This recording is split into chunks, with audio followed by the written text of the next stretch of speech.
What's going on, my friends? Manny here. Welcome back to the channel. It's time for another Real Talk episode, and it's gonna be rather nutrition related again. I got this question a lot recently. Manny, what do you think about the ketogenic diet, ketosis, ketoacidosis? Some people seem to do this. It seems to work for them as well, and it's the complete opposite of what you practice and preach. You say lots of carbs, no fats. They say no carbs, lots of fats. So what's your opinion on that? Can you give some opinions on this type of diet? And so I thought, why not make an episode about the ketogenic diet, a Real Talk episode? So I did my research. I'm not gonna cite any science as usual, because as you guys know, in my opinion, science is not conclusive when it comes to nutrition anyways, but I'm gonna tell you the resources that I used for my research, which is number one, this book. It's at the very top of my reading list. I would say Sports Nutrition by Eske Jorkendub and Michael Gleason, an introduction to energy production and performance. And that's really what this book is about. It's amazingly detailed, I would say. And it also covers a lot of the context when it comes to athletic performance and sports in general. The second resource I used was Wikipedia, simply Wikipedia, ketosis, ketogenic diet, ketoacidosis, all of these articles, which are in themselves science-based a lot, and got some good stuff there. So, by the way, this book here, it's also very science-based, so we've got a lot of papers there and stuff like that. So, in kind of a sense, this is going to be very science-based anyway. Alright, so when we want to talk about ketosis, ketogenesis, I think first I need to get some facts done, okay? Why is this even occurring in the body? What is the purpose of ketogenesis? What is the purpose of ketosis? And when we got this done, I can, in the second part, give my opinion on the diet, okay? And no, don't worry, it's gonna be one video. I think I'm gonna get this done in like 25 or 30 minutes. At least I hope so. If I don't get interrupted like half an hour ago when I tried to film this the first time, and all of a sudden some house workers started to drill into my walls or something. Super loud, the whole audio was messed up. It's actually quite hard to get half an hour of silence in a big city like this. So anyway, enough rambling around, let's start. So I would say, let's take a look at the human body when all three macronutrients are available: carbohydrates, fats, and proteins. If you eat carbohydrates, they're gonna get digested really quickly into smaller carbohydrate molecules, glucose, which is small enough to pass through your digestive wall into your bloodstream, because it's very water soluble. The body likes to throw it into the bloodstream, raising the blood sugar level. Your pancreas detects that stuff, throws out insulin, and insulin helps shuttling this glucose from your blood into your cytoplasma. In your cytoplasma, the first step of glucose metabolism occurs, which is called glycolysis. And glycolysis in itself already produces some energy available for the body in the form of ATP.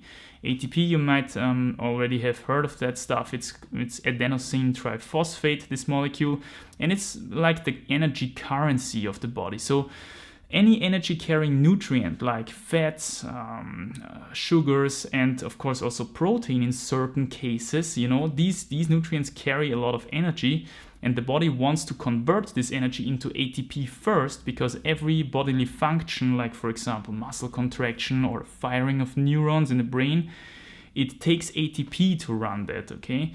So you can't throw a sugar molecule on a muscle and say, okay, now work. No, it needs ATP to work. So first, the body needs to convert this energy into ATP.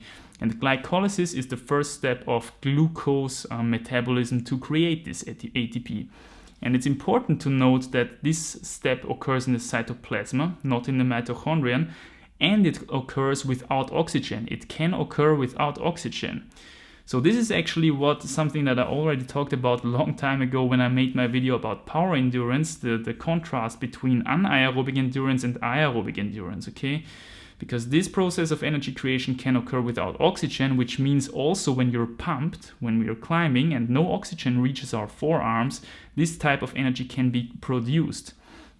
But it's important to note that it can only be produced under the production of lactate, which is in itself acidic and needs to be transported away of the muscle, and it's very inefficient, okay? You only get 2 ATP molecules per molecule of glucose, which is very, very little. So apart from these 2 ATP molecules, another thing gets created. I think it's called NADPH, and we're going to talk about that later, and 2 pyruvate molecules.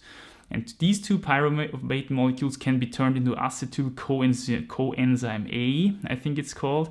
And this thing, it can be thrown onto something that's called the citric acid cycle. Now, the citric acid cycle is the next step of energy creation. And in the human body, the citric acid cycle is at the center of energy metabolism, okay? So everything sooner or later ends up there, regardless whether it comes from the fats or the carbohydrates or the protons, as we're gonna see. And the citric acid cycle occurs in the mitochondrion. So now we switched from the cytoplasm into the mitochondrion.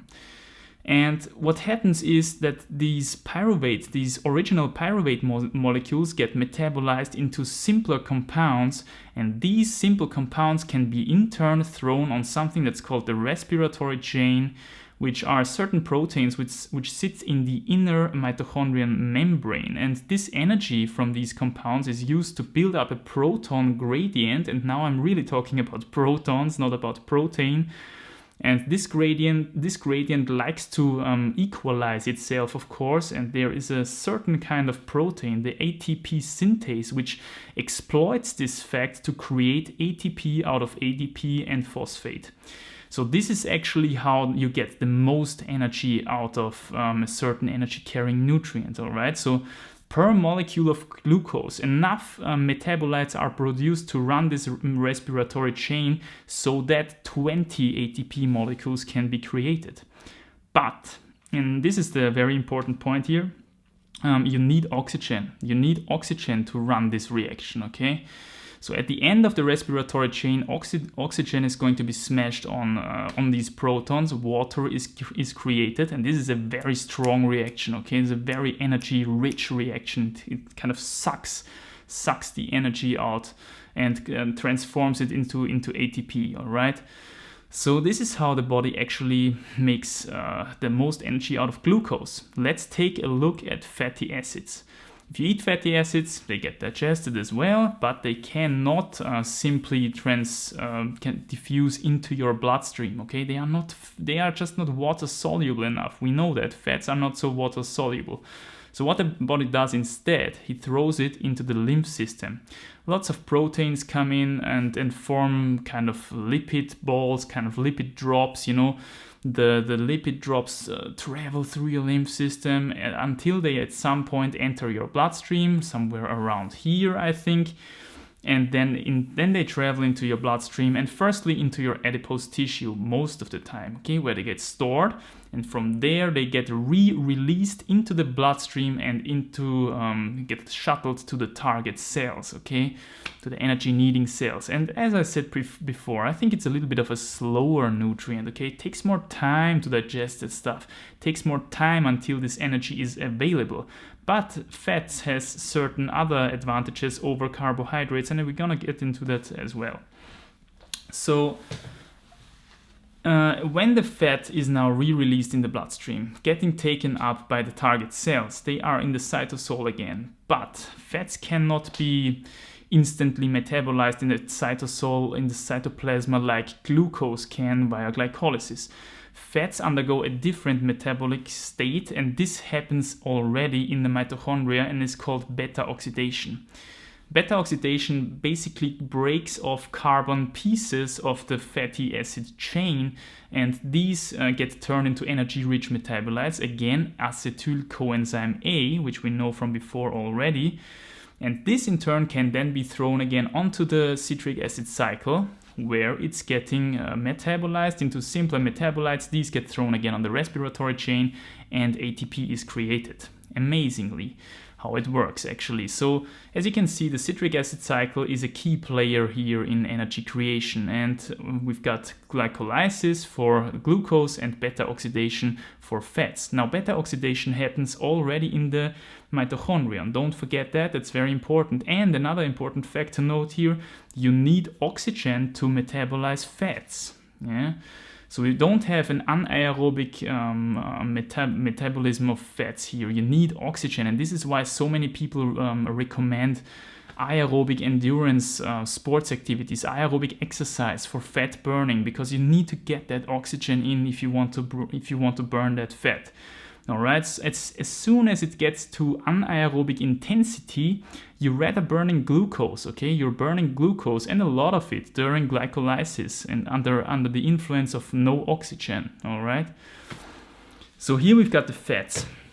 Now, this is the normal state, okay? Most of the energy comes from carbohydrates, and the fluctuations in quick carbohydrate energy, the ups and downs, get balanced out by fats. They get attenuated by the fats, okay, by fat supply. And this is how you burn fat over time if you're in balance, okay? If you're in balance with your exercise and all of that stuff. So that's what I promote. Now, the ketogenic diet, what it does, it takes out carbohydrates completely from your diet. Now, before we get into that, let me tell you another energy metabolism of the body to create energy out of protein, and this is gluconeogenesis, okay? But we're gonna talk about gluconeogenesis later. It's just to remind you that it's also possible to get energy out of protein, okay? So that's the 3 energy-carrying nutrients here: carbohydrates, fats, and protein. So let's get into ketosis. In order to set the body into ketosis, the first thing you need to do is to remove all carbohydrates from your diet. Interestingly, removing all your carbohydrates from the diet is the body reacts very similar to this stimulus as if you would fast altogether, okay? So, but let's keep fasting aside for a bit and take a look at what happens when you remove all carbohydrates. Of course, it's gonna release more fat into the bloodstream, more fatty acids into the bloodstream to make up for this loss in energy from the carbohydrates, okay? So we're gonna see more beta oxidation in mitochondria. The enzymatic machinery is gonna change a little bit in favor of fat metabolism, and we're gonna see a lot of beta oxidation, a lot of acetyl coenzyme A thrown into the citric acid cycle, lots of metabolites go to the respiratory chain, and we're gonna create a lot of ATP. Now, the reason why actually fat is the storing molecule, and I've talked about this before when you remember that we're gonna get into this, why are not carbs the storing molecule? Well, fats, they are very easily packed together. When you pack a lot of fats together, you get this kind of squishy substance, which is very practical if you want to move around a lot as an animal, and we are animals. If you pack carbs together a lot, you're gonna get this crystallized structure, very hard. Like when you look at crystal sugar, it's hard stuff, okay? It's grainy. If you look at pasta, a lot of starch packed together, it's grainy. And in fact, glycogen, which is the storing form of carbohydrates in the muscles and in the liver, is also, it's tiny grains. When you look at that stuff under the electron microscope, you're gonna see tiny grains in there, okay? So the moral of that story is that carbs are not easily stored. Another thing which points this out is that carbs are very heavy. They are very heavy per unit of energy. Fats, on the contrary, are very light per unit of energy. So all these things led, the body thought, what am I gonna choose as my storing energy nutrient? I'm better with the fats because it's lighter, it's squishier, it's easier to transport. Let's store the fats. So this is the reason why you actually store fats and not carbs. So when you take out carbs of your diet, your carbohydrate stores in the form of glycogen in your muscles and your liver are going to be quickly depleted. And what's going to happen next is that fat is going to be released. Now, the body runs into one major problem with all this stuff as soon as you remove carbohydrates from your diet. And this is that some cells of the body cannot utilize fatty acids for energy creation. And the really major organ which depends on glucose is your brain. So your brain actually depends on carbohydrates. And the reason why this is that fatty acids are just too big, too impractical to pass the blood-brain barrier. And this means the body has a big problem here because the brain needs to be supplied with energy permanently, and the brain also needs a lot of energy. So what the body does next is it goes into gluconeogenesis.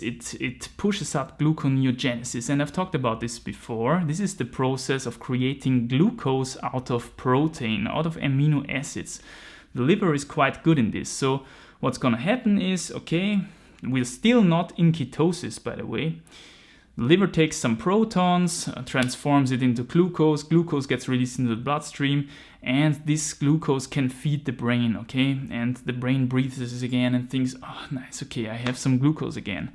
So the problem next is that, before we continue, I should maybe mention that there are also cells which do not even have mitochondria, okay? So if you have a cell without mitochondria, this is, for example, in some special kidney cells and I think also sperm cells, they don't have mitochondria. So how they survive is solely via glycolysis, because as we said before, glycolysis happens in the cell plasma and it doesn't require mitochondria. So also these cells, they require, they need that glucose. And as soon as the body turns on to gluconeogenesis, also these cells are supported with the necessary glucose again.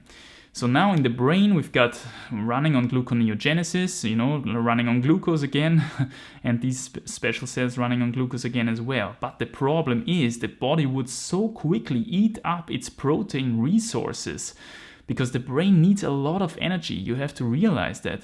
I think almost 30% or something like that of your daily energy expenditure goes through the brain. Okay, that's why it's so important to put on a hat in the winter, because you're losing so much heat as well through the brain. Sorry. So where do we continue? The brain would quickly eat up its own body, especially in a fasting situation.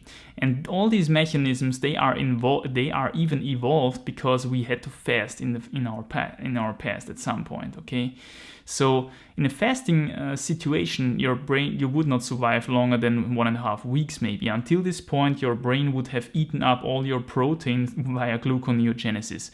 And this is why the body invented another mechanism to prevent that. And now we are getting into ketosis.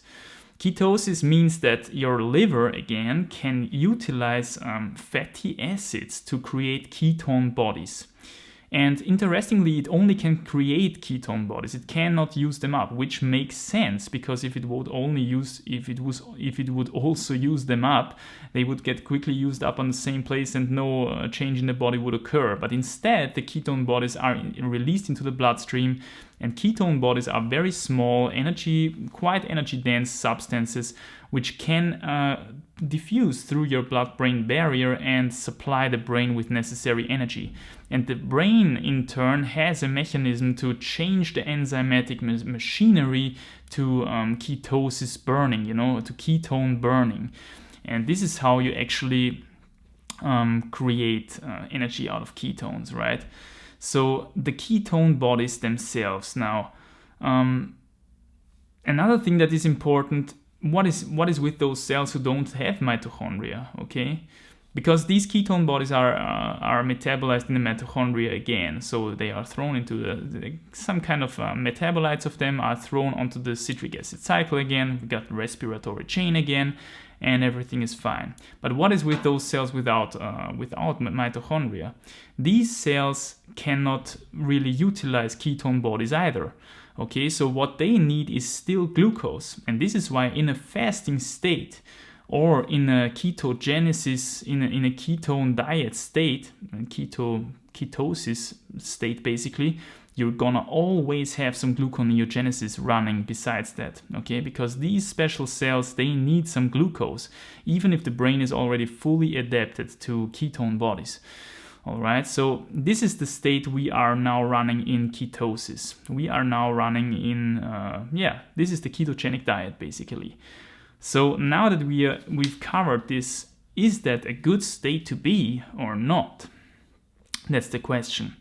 And in my opinion, all this physiological talk, it sounds like ketogenesis is the last resort. It's a last resort of the body to be in to prevent your brain from eating up your whole body's protein via gluconeogenesis. All right, so it's not really a place that the body wants to be in. it's rather an alert situation, okay? It's a last resort to survive this fasting period until times get better, hopefully again, and to survive that stuff.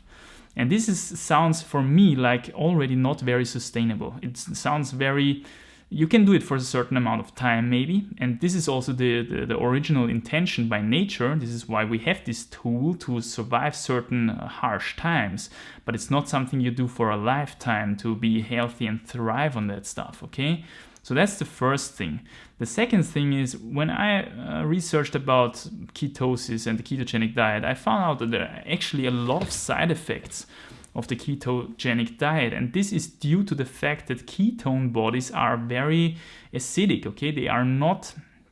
The body does not like ketone bodies. They are quite acidic, and you've got side effects like nausea, vomiting, you've got kidney stones, you've got weak bone density, okay? It's kind of the acids, they leach calcium out of your bones, and to balance that stuff out, to alkalize, to re-alkalize the body. And now the people are going to say, hey man, don't you know the blood is buffered, the blood is always at the same pH, and yeah, I know, but the blood can slightly differ in pH, and the blood pH drops slightly, and the pH of your body drops slightly, okay? So it's already a slight change in pH causes a lot of troubles in the body, and it tries desperately to balance this pH out by throwing in alkalizing minerals, and calcium is a very strong alkalizing mineral. So you've got you've got bone fractures, kidney stones, nausea, bad breath. So you also, when the ketone bodies rise to a certain level, your body tries to excrete that stuff, all right? And you're gonna smell it in your breath. Especially the acetone seems to be very seems to have a very distinct smell, which is one of the ketone bodies. And you're also gonna smell it in your sweat, and you're gonna smell it even in your urine, okay? Because the ketone bodies are also getting pissed out after if it reaches a certain concentration. Now all that stuff suggests to me that the body does actually not like to have ketone bodies inside of him, okay? It's a temporary solution to overcome difficulties in its environment and to fuel the brain majorly, that's it, to prevent the brain from eating up the whole body via gluconeogenesis, but it's not very sustainable. It's not a thing that you want to be on your lifetime. Now, there are some arguments stating that top-level athlete A is on ketosis, top-level athlete B is on the ketogenic diet, and it works amazingly for them and amazingly for him. I want to see one athlete who started the ketogenic diet at the age of 15 and pulled it through it to the age of 80. Okay, this sounds to me like a sustainable lifestyle, like something that you can do for a lifetime. Okay. But interestingly, these athletes do not exist, and also normal people do not exist who do the ketogenic diet for such a long time, because apparently it's not very sustainable, all right? And it turns out that most of these athletes who use the ketogenic diet actually use it for weight loss. And especially interestingly in the UFC and MMA scene, you know, when you want to be as light as possible for your weigh-in, a lot of these athletes jump on the ketogenic diet, okay? And interestingly, a lot of ketogenic diet followers also do calorie restriction. So in the modern age, the ketogenic diet is merely a thing for weight loss, a quick fix for weight loss. And as soon as the weight loss is achieved, they're gonna switch back to a normal diet. And of course, what happens is they rebound because they've trained their body into fasting. And I've talked about this before. Fasting is not a sustainable weight loss. Okay, you need to change your lifestyle as a whole to get reliable results and carry this through your lifetime. So this is my opinion when it comes to athletes do ketogenic diets, okay? Merely for weight loss, and it works for weight loss, no doubt about it. You turn your body into a fat burner, your fat stores get quickly used up, especially under calorie restriction, but the problem is you cannot do this forever, and as soon as you get back, you will very likely experience some rebounding, okay? So And this actually leads me to another interesting finding that I found while I was researching, and that is the original clinical use of the ketogenic diet, which is actually epilepsy.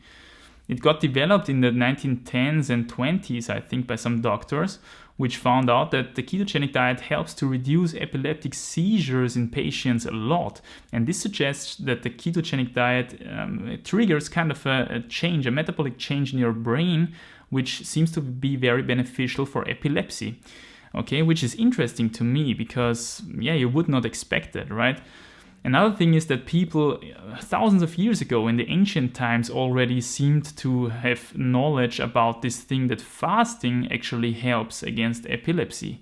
So the ketogenic diet is actually an attempt to get the body into a fasting state, but do it more for a longer time, feeding the body still fats and proteins to keep up the energy expenditure, but keeping the body in this fasting state where the brain only is allowed to use ketones. And this, of course, I don't know, the mechanism how this works is quite unclear, but I think it's chilling down the brain a little bit, and this is how these epileptic seizures, where neurons firing crazy around in certain areas of the brain or the whole brain as a whole, get reduced. So that's interesting as well. Another thing would be the Inuit. Okay, the Inuit, they are living on meat and fats as well only, and they are only in ketosis all the time, right? And they are surviving too very well. So first of all, I'm doubting that the health the health of the Inuit is very great. I don't really know how old they are. I don't really know how healthy they really are, what their athletic performance looks like and stuff. It's also nothing to worry up there, in the Arctic. Why even go there to the North Poles, really? So, but interestingly, when they did some studies on the Inuit, they found out that they are not in ketosis. Funnily enough, which would you expect, right? Only fats and proteins in the diet, ketosis. But they are not into ketosis, and one explanation for this could be that they are actually eating a substantial amount of carbohydrates with their meat in the form of glycogen. Because when you kill an animal in an Arctic environment, it gets cooled down really quickly and conserved really quickly. And normally these glycogen stores would be eaten up by rotting bacteria, when the meat starts to rot and stuff. They utilize these carbohydrates to feed the rotting process, so to say. But because it's so cold, it gets instantly conserved. And also these carbohydrate stores get conserved, and they eat these carbohydrates with their meat. And apart from that, they are also eating sea vegetables. They are trading with certain tribes for vegetables and stuff. So they are not exclusively eating meat and fats. Some estimate their carbohydrate intake up to even 30% of their caloric intake. So here you've got the reason why the Inuits, they are not in ketosis, even though that might be suggested a lot. And additionally, of course, they've got a lot of genetic adaptations to survive in this area, to be kind of ketosis resistant. Okay, so their ketosis threshold is just another one, like my ketosis threshold, for example. So that's the Inuit question, and I think that's everything. The moral of the story, I would say, is that the human body is very adaptable, okay? It can survive on a lot of diets. It can survive on a lot of different diets. The question is, can it thrive on a lot of different diets? What's the best diet for longevity and health? And I think ketosis is not the way to go there. My opinion about that stuff already, so I'm not gonna go into that now, but we are very adaptable. That's the reason why we are so successful on the planet. Okay, we've conquered all the environments. We've lived on so many different foods. We are omnivores. We can utilize a lot of stuff. But this comes also with the dilemma that we don't really know what's the perfect thing for us. Okay, so ketosis, in my opinion, is not. Tell me your opinion in the comments down below, please. I would love to hear from your experience with the ketogenic diet. Have you ever been on it? Do you maybe try it at the moment? What's your athletic performance like? What's your weight loss like? And so on and so forth. Thank you guys so much for watching. I hope you've got something from the video, and I'll see you in the next one. Bye.